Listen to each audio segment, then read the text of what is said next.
نبارك لكم بالفوز والنجاح الباهر، وهو فوز كل أبناء محافظة إب. فوز الشعب أو الاتحاد هو فوز للجميع وفوز لمحافظة إب بشكل عام.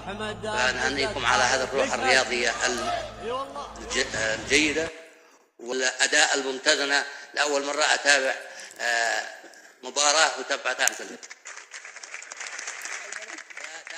وكان الأداء جيد وممتاز ورائع. فأنا أبارك لكم وأبارك للمحافظة بشكل عام، وأشكر للإداريين في الناديين على جهودهم، وكذلك المدربين على الجهد الذي بذلوا مع.